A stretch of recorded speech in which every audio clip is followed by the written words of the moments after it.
a encontrar. Soy así, ya es muy tarde para cambiar. Yo no espero nada, vivo sin rumbo. Solo quiero amar cada segundo. Soy aquel. Welcome back, everybody, to the Little Less Fear podcast. Today, I would love to welcome Matt Gerlach. Did I pronounce your name correct, Gerlach? It's Gerlach, but I'm cool with it. Oh, That's just Gerlach. how my Okay. ancestors said it. So Matt Gerlach is uniquely positioned as a trusted guru for entrepreneurs with a proven track record for helping dozens of startups scale to 7, 8, and 9 figures over the past 15 years. His expertise is complemented by a deep understanding of the struggles many entrepreneurs face.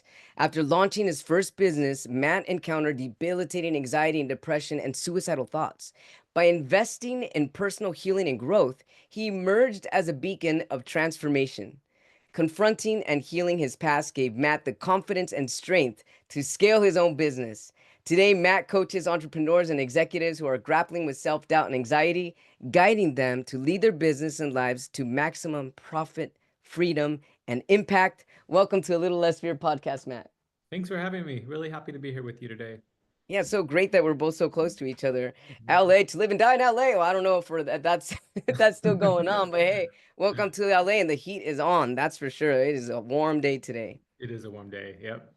Hey Matt, so tell us about your journey. What I mean, we briefly in your bio here that you went through some struggles of anxiety, depression, even suicidal thoughts, but then you came out transformed on the other side, and you had some type of epiphany. I mean, tell us about your story. Sure. Thanks for having me. I'm really excited to be here, and hopefully, Thank you. just my purpose in this world right now is really to help other entrepreneurs, people who want to leave their corporate jobs that are sucking them dry and build what they believe that they can do. So like growing up, like I never really had any dreams about what I wanted to be. I was just really on a path of surviving. And when I graduated college, I ended up selling metal. I don't really think there's many people out there that dream of being a metal salesperson once they graduate college.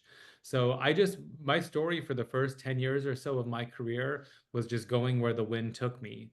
And luckily, it did take me to New York. I started working in baby product sales. It was a fine job. I mean, it was actually nice. People were really nice, and I made some good money while doing it. But I never really knew that a career could feel good. I thought growing up, like my feelings and just what I wanted, what I needed, what I thought I needed, they were always admonished. I mean, I grew up in a pretty, middle class family, lower middle class family, and there just weren't resources to support my hopes and dreams. A lot of overwhelm and a lot of anxiety and just like anger. And I grew up just always thinking that something was wrong with me for having these hopes and dreams. Eventually, I was laid Can off I from a job. can I ask you, Matt, what Sure. made you think there was something wrong with you for having these hopes and dreams? Yeah, I mean, growing up, there was a lot that was happening in my house that made me feel that way. I try to be honestly really respectful about this. It's very hard to have parents that I'm sure tried their best that also Sure, left a lot of scars. And absolutely. growing up, I mean, I heard a lot that something's wrong with you. Sure.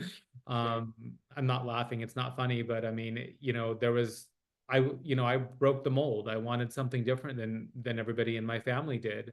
And because my parents couldn't give it to me, I mean, I think that they needed to make sense of it all. And given what I was asking for, it was just like that something had to be wrong with me. I wasn't grateful enough for just accepting what we had.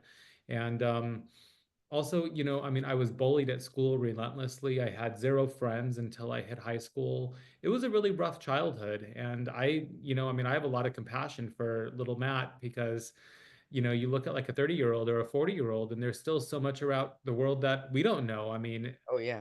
an 8-year-old, a 10-year-old, what the heck did I know? Yeah. I was just trying to feel good. I was just trying to feel safe.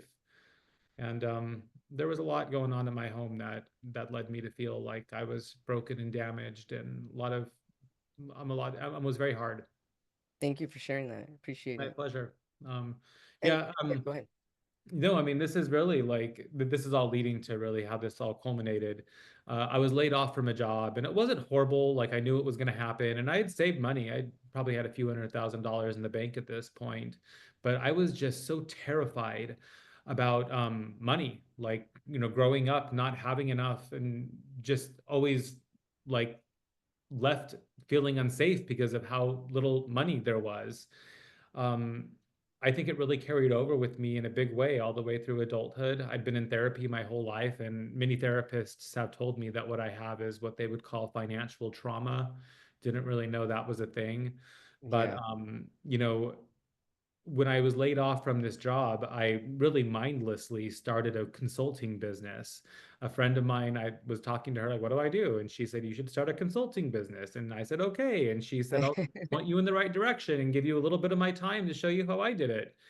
And immediately I was met with terrible worrying and I felt very sad all the time. And I immediately brought clients on board. I was very, very, very crafty. Younger Matt Gerlach had no boundaries, would do anything he could to make money. And I brought clients on board. It was absolutely overwhelming for me, the amount of stress that I had. And I ended up in the doctor's office. I didn't feel good and I thought something had to be wrong physically. It really pains me to say this, but I didn't know that emotional health mattered. Like I'd grown up seeing Yeah. anxiety and overwhelm and hypochondria, nervousness all around me. People were suffering and no one ever acknowledged that emotional health was a real thing. I was diagnosed with high blood pressure, not a huge surprise. I was smoking a pack of cigarettes a day, drinking at night to calm my nerves, smoking marijuana to fall asleep, constantly out entertaining clients, drinking a lot, um, and really treating myself horribly. And then finally, after gosh, probably almost 2 years, a doctor finally said to me, Matt, I've seen what you're going through a million times. It's called anxiety. You need Hmm. to you need to deal with this, and immediately, like, I went to my therapist and she's like, we're going to have to talk about your childhood. And I guess she'd probably been asking me to do that for a very long time. And for whatever reason, I was resistant. I didn't think that anything was wrong with my childhood. And And it also, you didn't think because you weren't raised with the ability to know that speaking up and speaking out is going to help give you mental clarity and that is good for your mental health. Yeah, that was exactly it. I couldn't advocate for my needs. I couldn't say what I wanted. I had tons of limiting beliefs around what was possible. This business I grew to where it was earning me $1 million a year. And I don't say this to brag at all. I mean, this is the power of healing work. I mean, Oh, the yeah. I was able to heal these wounds, get help setting boundaries, advocating for myself. And the growth that I went through with this business was just incredible. I am grateful for that, but it wasn't the right path for me to go down. This wasn't what I wanted to do. My life was trying to send me wake up calls. In hindsight, I can see probably clearly it was saying you have a few $100,000 in the bank. You're a smart guy. Take this time to figure out what you want to do with your life. And I resisted that any way, shape, or form I could. Yeah. And the story has a happy ending. Here I am today. I left the business, and it was fine. Like, I'm not like there was nothing wrong with this. I mean, I earned myself enough money to have some financial freedom, and I've moved into coaching. I support other entrepreneurs, not only with their business strategy, but help them build businesses that they actually want. We reverse engineer businesses to the lifestyle you want. And Hmm. we work through all the limiting beliefs that you have around it, learn how to become the leader that you need to have that lifestyle. And my life has never been more fulfilling than it is right now in this teaching role. Thanks so much for sharing. I have some questions about your limiting beliefs. What type of limiting beliefs did you have before? Oh, where do we start? I mean, just that life could feel good, that money, I mean, all sorts of limiting beliefs around money. I didn't know that people were able to charge for their expertise, not for their time worked.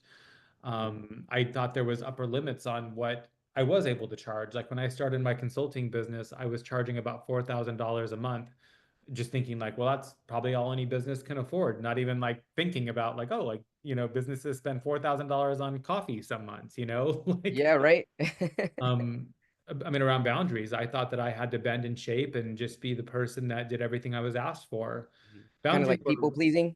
people pleasing. Mhm. Yeah, I mean, I didn't know that I was able to say no to things. I thought that I just had to, do what was asked of me. I didn't I didn't believe that anything that I didn't believe that what I wanted for my life was possible. I just thought something was Mhm. inherently disastrously broken inside me, Mhm. because when I looked around me at my family, everyone else seemed to be okay working at their job, doing something that like most people would probably classify as like not changing the world. And I was the one that was like, this doesn't feel right. And I thought that there must be something wrong with me for feeling like I want something different from my life. Even that's a constant limiting belief when you think there's something wrong with you. I mean, that's a limiting belief as well. So you basically you didn't believe that you could that what you wanted in life, what you desired was possible. What was that turning point? When did you actually start to feel like, you know what I want is possible and I can have that now? Think it's an ongoing journey. um, I think it's an ongoing journey. I wish that I could like say that there was a button I pressed that just made everything click, and it Mhm. didn't. I've been in therapy, I've been in coaching, therapy for pretty much ever. And I've been working very closely with a couple of different coaches on my mindset, on what I think is possible, on Sure. just being challenged. And over time, I started to see that that I could create the life that I wanted. I would say that now it's been about almost a year now since I walked away from the consulting business that I had. And, with changes like this, there's a whole bunch of learning that has to happen. Oh, there sure is. Yeah. I would say that, I would say that, these, I mean, I would say that, we're always trying to grow. Like, I don't, I mean, I'm, kind of a stupid example. I might say right now that it's not possible for me to be an astronaut. Well, I mean, if I wanted to be an astronaut, I need to learn to believe that, I think. Right. Yeah, You absolutely. I don't Yeah. know if that's the best example, but It is. I mean, because if that's what if your calling all of a sudden was to somehow go to space or be some kind of astronaut, you would delve or you would dive deep into whatever it takes for you to become that astronaut and you would live in the shoes of an astronaut. Because once you're able to live in the shoes and be in those shoes of that person that you imagine being, it comes to you magnetically, naturally, without even asking for it. Actually, it calls you. It Mhm. calls you in rather than you calling it in. Yeah. I would say that I like, and this is this is like the truth. I mean, I believe that anything is possible. I guess at the same time, it's like I'm still exploring. Like I'm someone that's limited myself for literally the first 35 years of my life. So it's only been the past, 10-15% of my life that I've actually been testing the waters and doing like things that feel good and realizing that I can do anything that I believe possible. I'm working with amazing clients, helping them do the same. Right. And I think like just this morning, I was with a group of entrepreneurs talking about this, about like our purpose. Like some of us, I think, do have that. I mean, some of us from a very young age, we know we might want to be a doctor and like, we invest our 10 or whatever years it takes to become that person. Well, I think other people like me, my purpose is continuing to evolve. Mm-hmm. And right now, I I'm working on building what I want for myself now. And once I'm done with that, I don't know what that next Yeah, chapter is once gonna you do bring. that, there might be another purpose or another direction or a redirection or a new awakening, which is a beautiful journey of life. You said something that rung true for me as well. You said that is if you're following what feels good or you started to follow what feels good. And I'm certain that feeling good is the direction, it's the bell that rings to show you that this is the right direction. Laughing, having a good time, feeling motivated, inspiring others, and knowing that you're in the right direction because then you're following your heart, you're following your true energy with less effort and more vibrancy. Hmm. Yeah. And I think that I have a special kind of niche that I work with in people who have trouble trusting their instincts and that need help because they're held back because of trauma that's happened in their life. And when I say trauma, I mean little t trauma too. I mean, this is a lot of times like smaller things that have happened that have just over years encouraged us from trusting our bodies, from trusting our instincts, Right. from the limiting belief that like hard work or that work has to feel hard.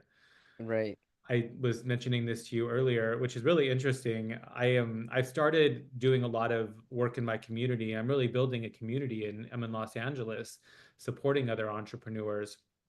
And about 4 months ago, I started what I'm calling the Friday Brunch Club. That So sounds amazing. That sounds fun. thanks. Every other Friday, I bring a group of entrepreneurs into my home, strangers mostly, and feed them brunch. And we have a conversation about personal growth, professional growth, our goals and ambitions, and help each other get through those.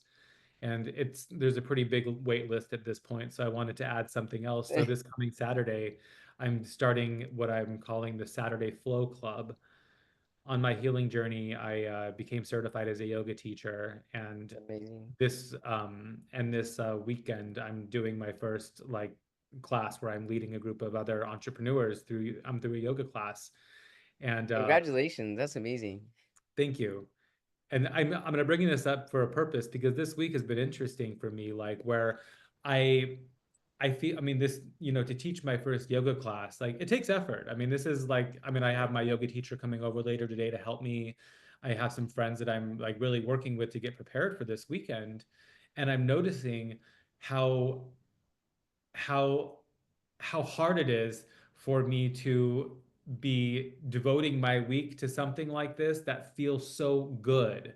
While cognitively, I know this is what I'm supposed to be doing, but I'm feeling that resistance because I spent my whole life doing work that wasn't supposed to feel good. Feel I'm good. supposed to be in front of the computer. Like I'm supposed to be doing something more productive. Yeah.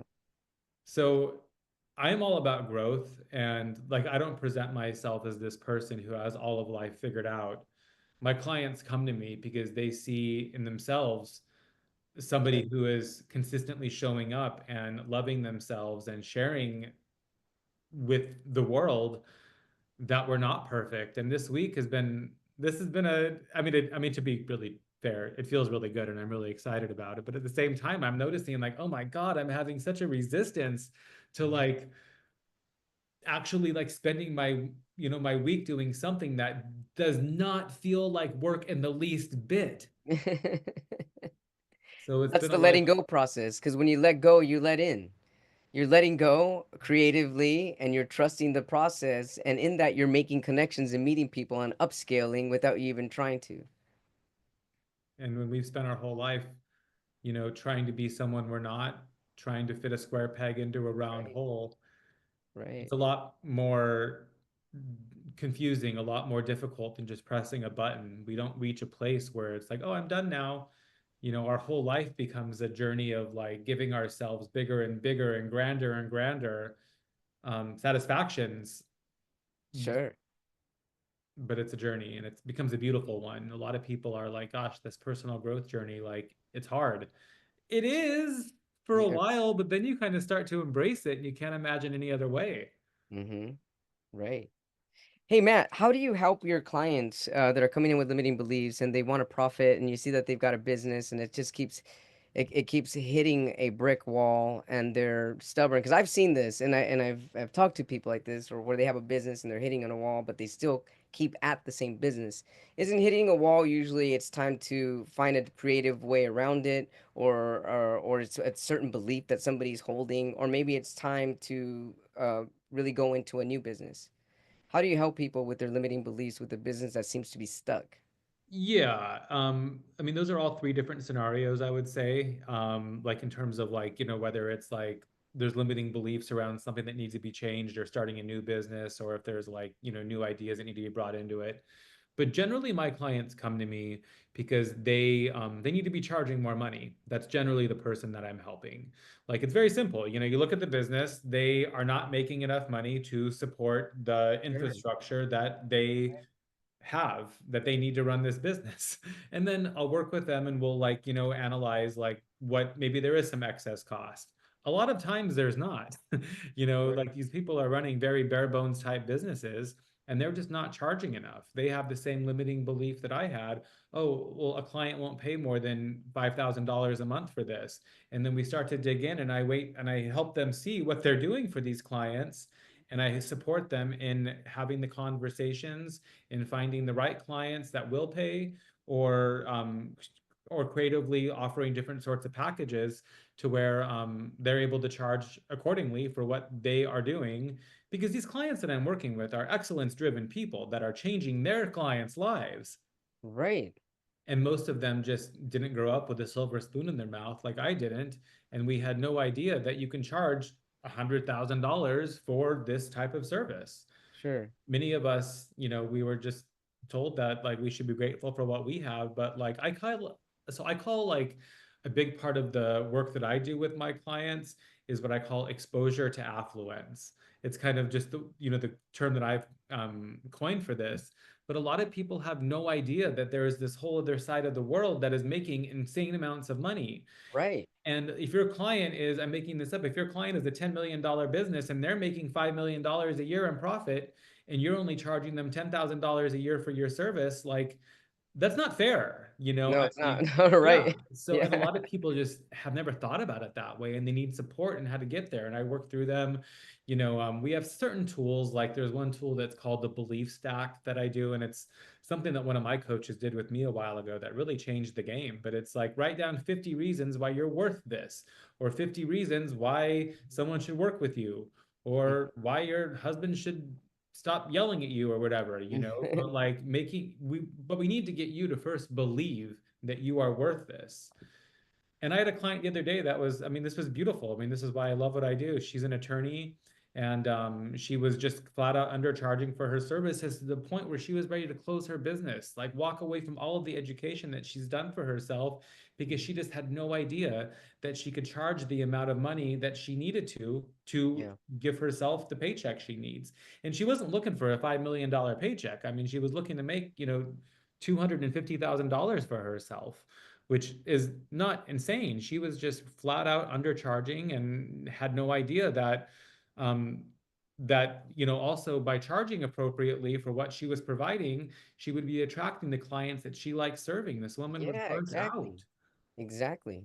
And that went well?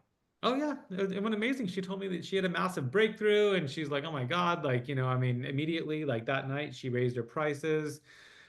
We talked about some tools that she could immediately start implementing on her intake calls, how to vet people out. Just things like, for example, like she's an immigration attorney. So she works with the client for like sometimes up to 5 years. Whoa. And like just how to present it differently. So like rather than saying like, the cost to work with me on your case is $20,000, Mhm. start out being like, well, talk about the features and benefits and things you're doing for this client first. Sure. Let them know this could be a 5 year journey. My cost is, only a few $100s a month, because that's what it is when you take $20,000 divided by 60. And then at the end, you say, and the investment is $20,000 for this like super long journey that we're going to take Yeah. together. That's a whole lot different than saying it's $20,000. Right away, because people are gonna be like, "What? No, I gotta go." Yeah. Yeah, I mean, you have to let them know what's involved in this whole The thing. breakdown. So, for most people that I work with, they're nice people that have underutilized teams because they don't really know how to lead appropriately. Many of them have been traumatized by their own situations. They've had managers that have treated them horribly. And like me, I don't want to treat my employees that way. But Right. I help them change the way they're thinking about it. Like one of the things that I've said to my direct reports is like, listen, I might not care about this so much, but I don't want you working here forever. One day, I hope you get a much better job. And if you work at this place, they're going to expect you to do this. So Right. therefore, I am going to also hold you to that level of accountability as well. And we work through things like that where it's like, you're helping people and you're helping people grow, helping them be accountable for what they're doing. And at the same time, you're not being a jerk by asking them to do their jobs. Right. I love that. Thanks, man. Thanks for sharing. It's very fulfilling work, and I mean this is all a derivative of what I've had to learn. I mean, I walked in my first leadership role, carried the world on my shoulders, didn't want to hurt anybody. Mm. Then you start to realize like, you do need to fire fast sometimes. You need to hire slow, you need to fire fast. Um, and you can I do love this how you all said being that. Um, hire, hire s- slow, hire fire slow, fast. fire fast. I Yep, love that. thanks. Thanks for that. So, what advice can you give to people with startups, startup companies, especially nowadays? I mean, there's so many more new startups within the last 10 years than there ever has been. Well, just one piece of advice or a few pieces of advice? Sure. I mean, whatever, The whatever first comes to thing that mind. comes to mind is I would say that there needs to be a path to monetization sooner than there used Okay. to be. It's very Okay. expensive to borrow money now. There's a lot less investment happening Sure. for businesses.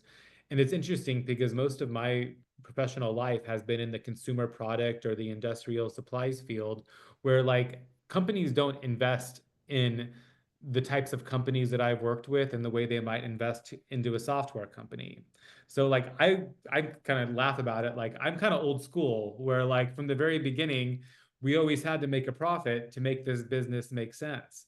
Your Mhm. company needs to make a profit. Yeah. um, you know, I mean, I meet a lot of people that have this pipe dream of, you know, if I get this to this level of acquisition, then I'm going to be able to sell it for $1 billion or whatever. I think that that's amazing. There should be people like that in the world. I'm Mhm. just not really one of them. I work with people and help them make money quickly so they can self finance their business and also not to sell shares of your business too early. You're going to need to sell a much bigger part of, you're going to need to make a lot more money one day, and you need to hold on to those shares as long as possible. Mhm. So your business needs to make money as soon as possible. And we start off with some sort of minimum viable product that you can start making and that you can start making money off of. It doesn't need to be the final thing, but that's one of the things. And the second thing, like if you're starting a company, especially a service-based business, this has been one of my biggest lessons. And I'm grateful that I've been through it because it's really helped me with my clients. But get out there and have conversations. Like, don't build Yeah. the ship before you start flying. You need to have a conversation. If you're a service provider, say you're a consultant, you're consulting people's, businesses, like you're a fractional chief financial officer or something. You don't need to have this perfect offering. You need to get out there and start having conversations with people that you actually like to work with, find what their problems are, find hopefully you can turn some of these conversations into, hey, like your problem is this, well I actually do that, and see what you like doing, see what the market is sort of like, see if you can find a hole in there. But don't build a massive website and build this huge marketing machine when you're not even sure if this product is something that the market wants or something that you like doing.